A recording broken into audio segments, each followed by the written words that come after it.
The room went silent as Jasmine Crockett dismantled Jim Jordan in real time. It wasn't the silence of boredom or the quiet hum of routine proceedings. No, this was the kind of silence that comes when a truth slices so sharply through arrogance that even the loudest voices stop in their tracks. Cameras leaned forward, microphones caught every syllable, and every eye locked onto the clash unfolding at the center of the chamber. Jordan, chest puffed and voice booming, had come prepared to dominate with bluster. He leaned on his usual arsenal: interruptions, exaggerated hand gestures, and a barrage of sound designed to overwhelm rather than illuminate. His posture screamed authority, but his words revealed little more than hollow repetition. He was certain he could bulldoze, as he always tried to do. But opposite him sat Jasmine Crockett, not flinching, not fidgeting, not folding beneath the noise.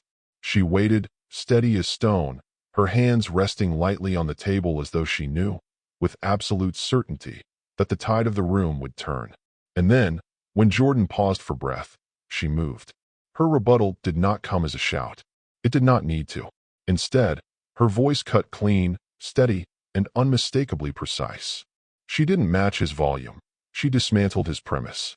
Line by line, statute by statute, she walked the committee through the very legal foundations Jordan had fumbled, and in doing so, revealed something undeniable. The man posturing as a champion of the Constitution had just exposed his own ignorance of it. Gasps fluttered across the room. Pens scratched furiously as reporters realized what had just unfolded. The cameras caught Jordan blinking, stammering, his usual rhythm faltering under the weight of Crockett's clarity. This wasn't just a response. It was a takedown, delivered with the calm poise of someone who knew the law, knew the truth, and knew that history would remember the moment. And as Crockett leaned back, her point made and her composure intact, the silence thickened. For a heartbeat, no one moved. Then came the murmurs, the whispers, the sense that something bigger had just cracked open. What she said next will be replayed for years to come. The hearing had been billed as another high-stakes showdown in a long series of partisan battles, a performance where the cameras mattered just as much as the testimony. On the surface, it was about oversight, accountability, the standard dance of political theater. But underneath, it was about power: who controlled the narrative, who could seize the spotlight, and who could bend the story of America's laws to their will. For Jim Jordan, this was familiar territory. He had built his reputation not on legal mastery, but on sheer volume. His approach was simple: speak louder, faster, and longer than anyone else in the room. Intimidate witnesses, drown out opponents, create clips that looked forceful, even if the substance dissolved under scrutiny. In Jordan's world, dominance wasn't proven by the depth of knowledge, but by the force of interruption. And for too long, that strategy had gone unchallenged, leaving him convinced that bluster could always substitute for truth. The hearing room itself seemed designed to amplify his tactics. Cameras lined the walls like sentinels, waiting to beam every heated exchange to millions of screens. Reporters crouched over laptops, ready to tweet Jordan's sound bites before his opponents could even muster their responses. The setting played to his strengths: noise, speed, spectacle. But that day, the cracks in his armor were beginning to show. He wasn't up against an unsure witness or a fellow lawmaker too timid to challenge him. He was staring across the table at Jasmine Crockett, an attorney with years of courtroom battles under her belt, a woman whose entire career had been forged in environments where evidence mattered more than theatrics. The stakes couldn't have been higher. On live record, with the nation watching, Jordan's ignorance wasn't just a personal flaw. It was a public liability. Every word he mangled, every legal concept he misunderstood, risked exposing not just his own weakness, but the hollowness of a political style that thrived on performance without substance. And Crockett knew it. She listened as Jordan unfurled his usual barrage of accusations, questions stacked like bricks with no mortar to hold them together. His voice swelled, his gestures grew sharper, and yet the content, the law, the logic, the precision, was missing. It was as though he had built a towering stage, only to find there was nothing behind the curtain. This mattered far beyond the walls of that committee, because for millions watching at home, immigrants who had studied every word of citizenship exams, young lawyers poring over case law, ordinary Americans who believed in fairness, the question was simple: Could truth still stand against noise? Could dignity still silence arrogance?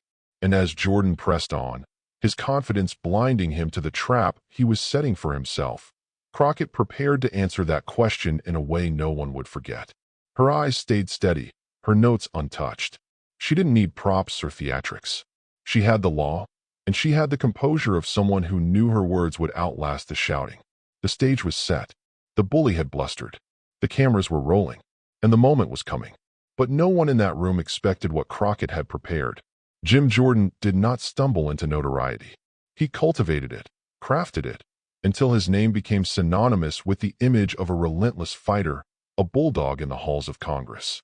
But peel back the surface, and the picture begins to shift. What some saw as passion, others recognized as arrogance. What his allies cheered as strength, his critics understood as overreach.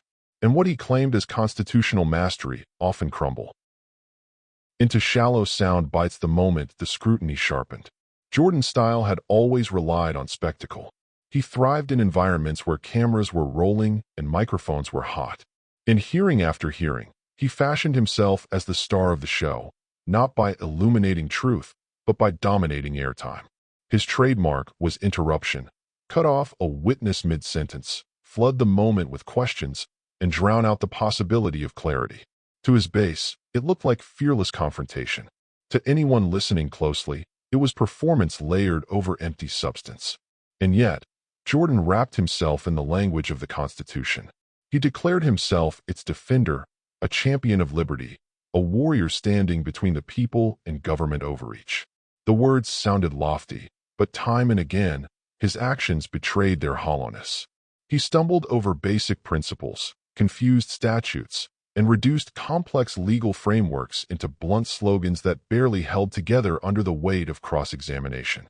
His armor was not truth, but theater.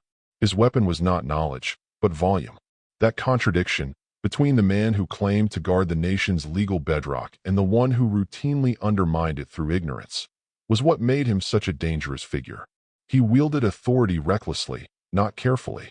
He positioned himself as a moral compass while spinning wildly off course. And every time he rose in a hearing, every time he leaned into his microphone with that practiced air of intimidation, the pattern repeated.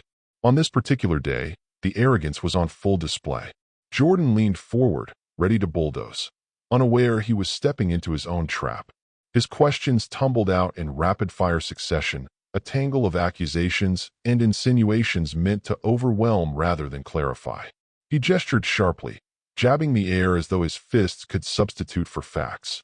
His voice carried that edge of disdain, the tone of a man convinced that sheer persistence could substitute for preparation. But across the table sat Jasmine Crockett, and she was not rattled. Where Jordan thrived on chaos, she thrived on patience. Where he lunged, she calculated. She had studied the terrain, the case law, the precedents, the limits of his understanding, and she was about to strike. There is a certain irony in watching someone who claims to be a master reveal himself as a novice. Jordan, in his haste to dominate, had laid bare his ignorance. Each question betrayed not just a misunderstanding, but a lack of respect for the very legal framework he claimed to uphold. He misquoted, he oversimplified, he left out context that any first-year law student would have known better than to omit. And he did it all with the swagger of a man convinced no one would dare call him out. The cameras, always hungry, caught every moment. The press had grown accustomed to his performances, but this time, the mood was different. The reporters in the room could sense it, the tension, the anticipation. Something in the way Crockett sat, silent and unmoved, signaled that this would not be another one-sided spectacle. Jordan believed he was in control. In truth, he was exposing his weakest point. And so the villain's stagecraft became his undoing. The louder he grew, the emptier his words rang. The more forcefully he demanded obedience, the more obvious it became that he had lost the substance of the argument. His reliance on spectacle had carried him far, but here, under the sharp light of Crockett's calm authority, the tricks were failing. She knew it. The committee members knew it. Even the audience at home could feel it. Jordan had trapped himself, building a tower out of noise and arrogance, only to discover that it rested on quicksand.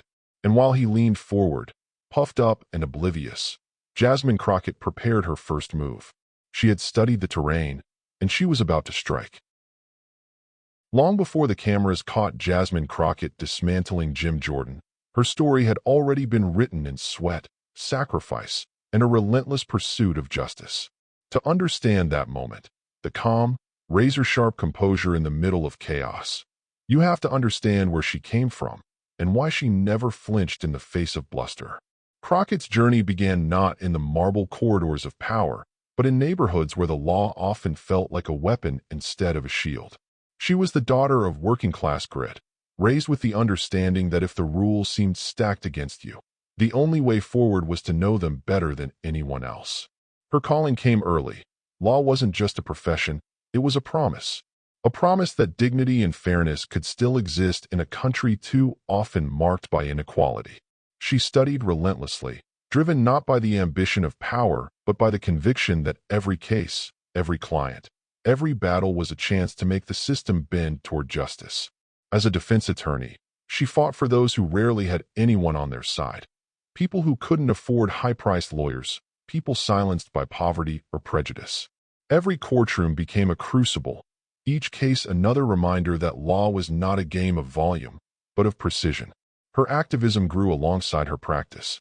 Protests, rallies, grassroots campaigns. Crockett was never content to sit behind a desk while communities she loved cried out for change. She walked the streets with them, lifted her voice alongside theirs, and used her training to amplify their demands. She was both counselor and comrade, fluent in the language of the law and the language of struggle. That duality, attorney and activist, scholar and street fighter, made her formidable. Where others might choose either path, Crockett chose both. And it was that combination that propelled her into public service, where she carried the same courtroom fire into legislative battles. She didn't enter Congress to bask in prestige. She entered to keep the promise she had made to herself years ago, that the halls of power would hear the voices too often ignored. In the chamber, her presence carried that history. Every time she spoke, you could hear the echoes of late nights hunched over case briefs, the exhaustion of marches under sweltering sun, the determination of someone who had already faced harder battles than the sneers of political bullies. Her grounding was the law itself, sharpened by lived experience. That grounding gave her the unshakable calm Jordan could never fake. For Jordan, volume was armor. For Crockett, truth was enough. Where he relied on spectacle, she relied on statutes. Where he mistook arrogance for confidence, she embodied the quiet strength of someone who had already stood up to far greater forces than a red-faced congressman waving his arms for attention. And that was why she waited. She knew bluster burns out. She knew arrogance eats itself alive. She didn't need to meet fire with fire. She needed only to let the moment build until Jordan revealed himself, then bring the hammer of truth down where it mattered most. Every courtroom she had ever walked into had prepared her for this. Every protest where chance rose against the night had hardened her resolve. Every late-night case brief, every battle against systemic injustice, every voice she defended when no one else would, all of it converged into this single confrontation. She wasn't simply another lawmaker in another hearing. She was the living embodiment of what law looks like when it serves the people rather than serving power. And as Jordan thundered through his performance, Crockett sat still, the weight of her journey in her posture, the clarity of her purpose in her eyes.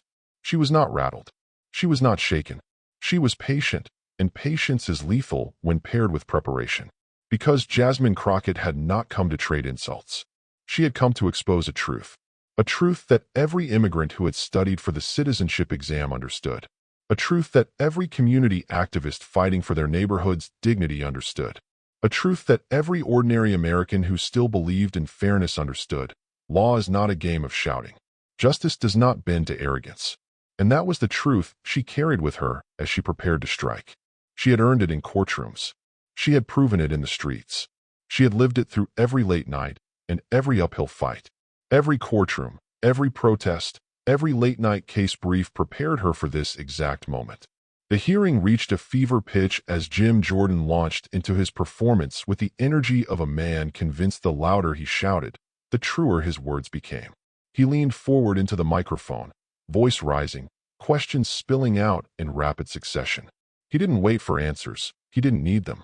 His strategy was always the same: overwhelm, dominate, corner his target until the room was spinning to the rhythm of his interruptions. He gestured with sharp, almost theatrical motions, jabbing the air as though pointing at an invisible villain only he could see.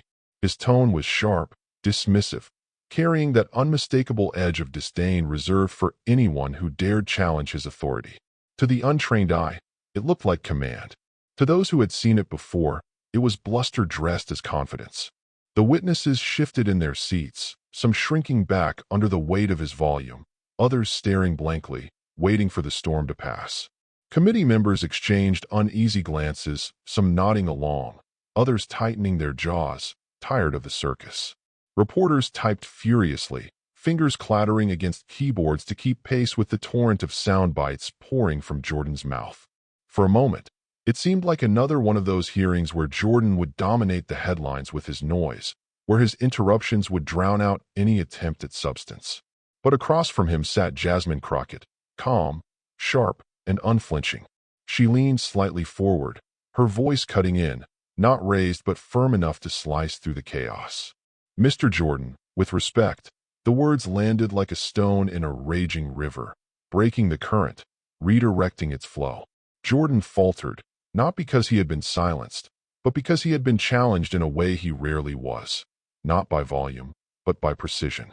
Crockett's tone was not frantic, not reactive. It was deliberate, every syllable measured, every phrase anchored in law. She didn't shout him down. She dismantled him by refusing to play his game. The audience felt it. The sudden contrast between his shouting and her steadiness was electric. Whispers rippled through the room. Some leaned in, sensing the balance was shifting. Others froze, recognizing the tension thickening like a storm about to break. Jordan, unaccustomed to being checked, grew louder, his words tumbling over one another in a frantic attempt to reassert dominance. But the louder he became, the more his desperation showed. Crockett didn't mirror his energy. She absorbed it, and with each calm interjection, she forced him into the very spotlight he had once controlled, a spotlight now revealing his ignorance instead of his authority. The silence between her words spoke louder than his entire tirade. The weight of composure versus chaos was tilting the room, and everyone could feel it. The cameras captured the shift, Jordan's hands tightening on the desk, his voice rising into something closer to a shout, and Crockett, still steady, her expression betraying none of the firestorm she was about to unleash.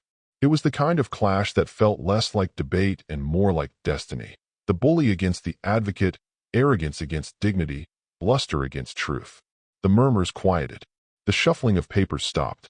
Even the reporters' furious typing slowed, as though they knew what was about to happen could not be captured in real time, but would echo far beyond the walls of that committee room. And then, with surgical precision, she cut through the noise. Jasmine Crockett leaned forward, her hands folded neatly on the table, her eyes fixed on Jim Jordan. The storm of his interruptions had just peaked, and the chamber was still vibrating with the residue of his shouting. But she didn't raise her voice. She didn't match his frenzy. Instead, she paused, a pause so deliberate, so confident, that the room itself seemed to lean closer, waiting for the strike they could all feel coming. "Mr. Jordan," she began, her tone even, "you've just mischaracterized the law." It was not just a correction. It was a scalpel, sliding effortlessly beneath the skin of his argument. He blinked, thrown slightly off balance, and opened his mouth to retort. But Crockett was already moving, her words flowing with the measured cadence of an attorney laying out a closing argument before a jury. She cited the statute, not vaguely, not with the fumbling shorthand Jordan was known for, but with the precise language written into the law itself.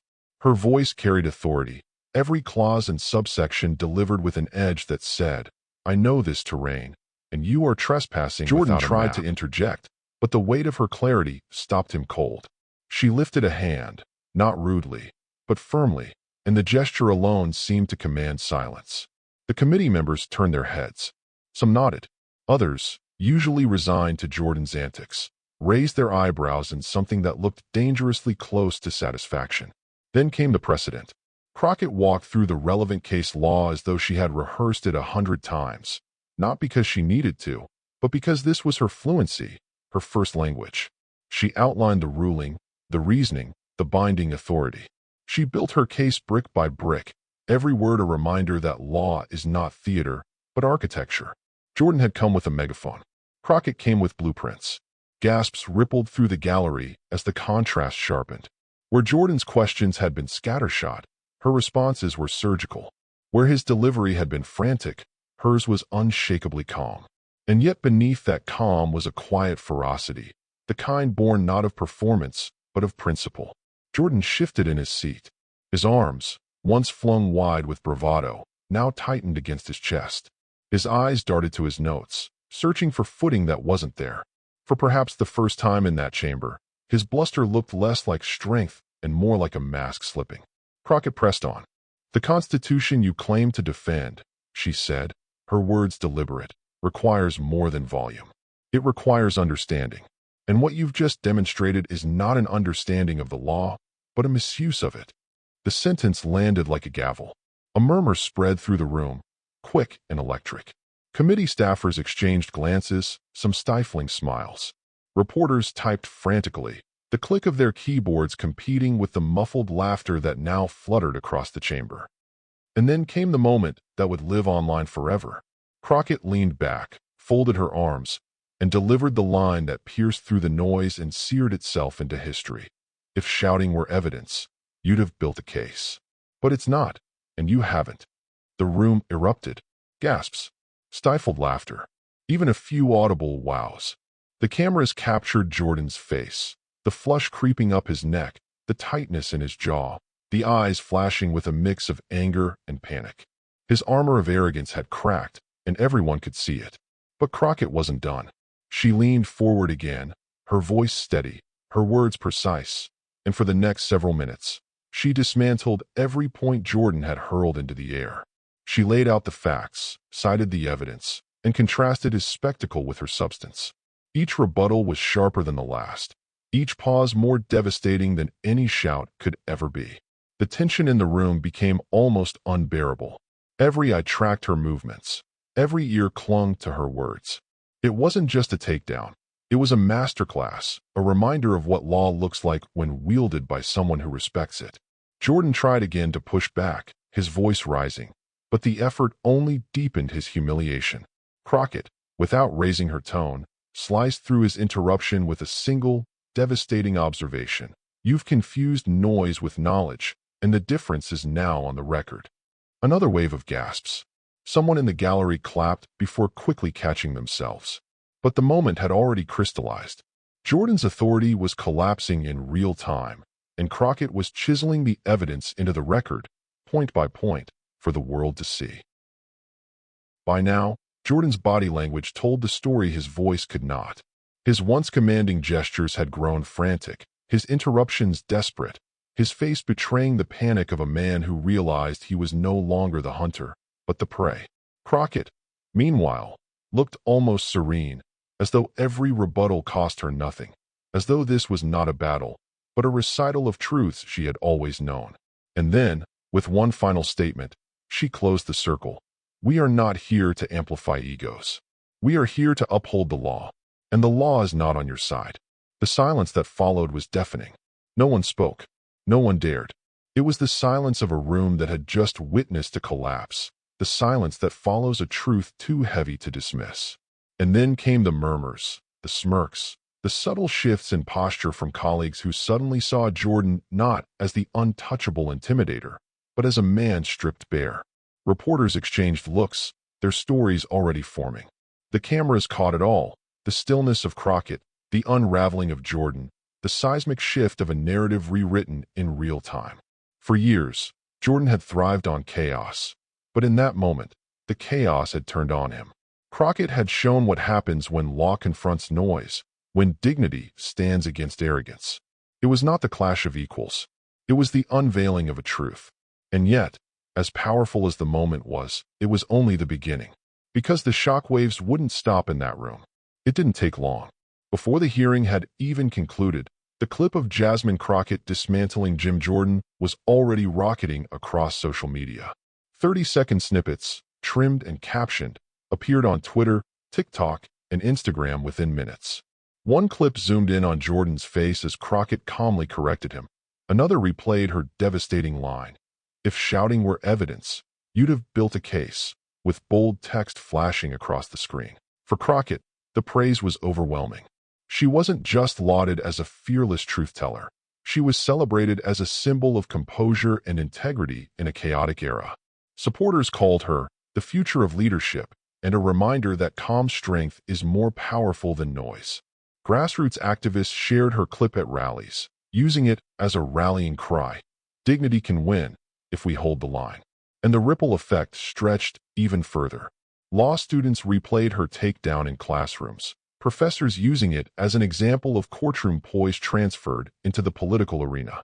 Young women of color flooded social media with messages of pride, saying they finally saw themselves represented in a chamber too often dominated by arrogance and bluster. Immigrants shared it too, noting how Jordan's ignorance contrasted with the painstaking knowledge required to pass a citizenship exam. "She knows the law like we had to know it," one viral tweet read. He couldn't even get through the basics. The moment reframed public perception. It wasn't just Jordan versus Crockett anymore. It was arrogance versus dignity, noise versus law, bluster versus truth.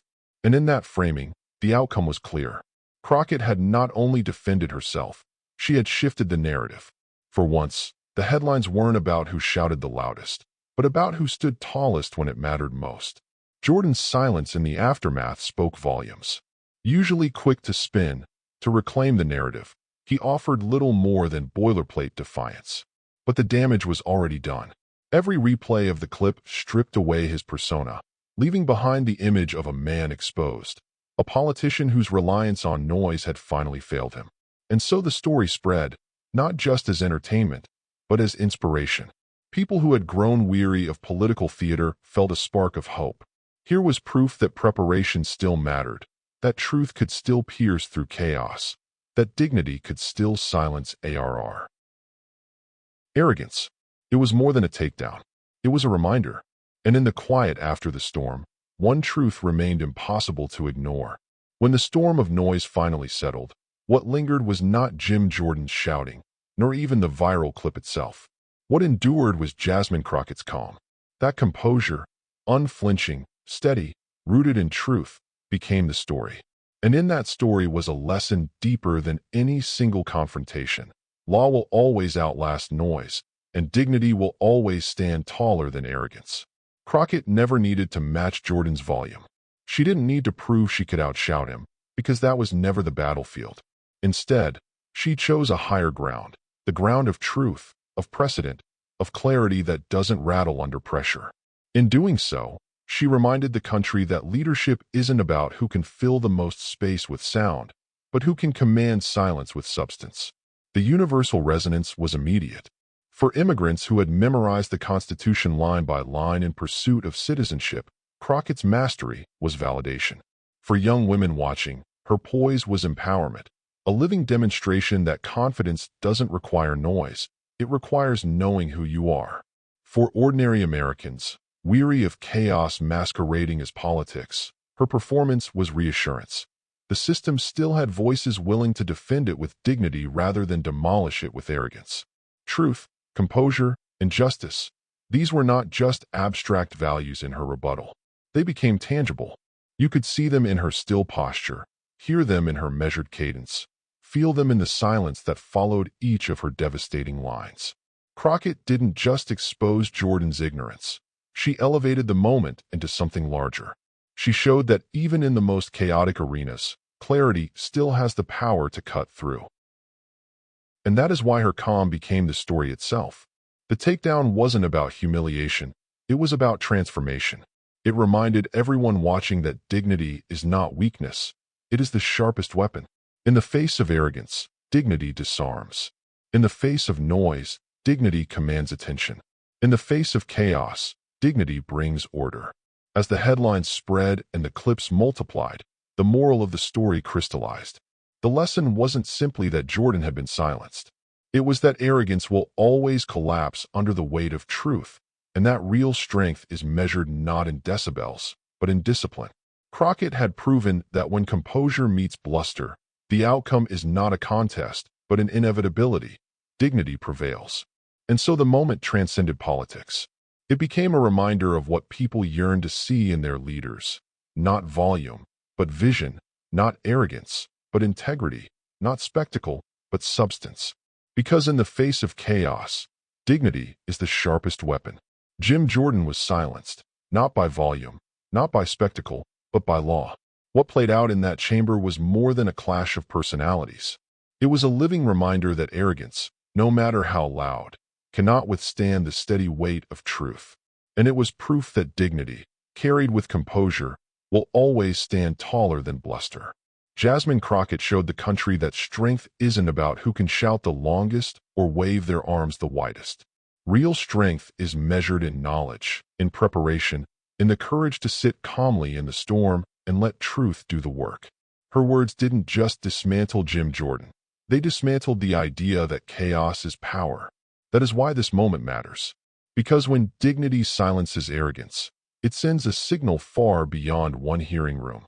It tells every young person watching that discipline can be louder than noise. It tells every immigrant, every activist, every ordinary citizen that the law is not the property of bullies. It belongs to those who study it, respect it, and wield it with integrity. So here's the call. If you believe dignity beats bluster, don't let this moment fade into the scroll of yesterday's news. Share it, carry it, subscribe so that this story, and others like it, ripple further and inspire more people to demand leaders who embody truth over theatrics. Because the moral clarity of that hearing is simple, and it deserves to echo. Arrogance collapses. Dignity endures. And every time we amplify that truth, we move one step closer to a politics worthy of the people it serves.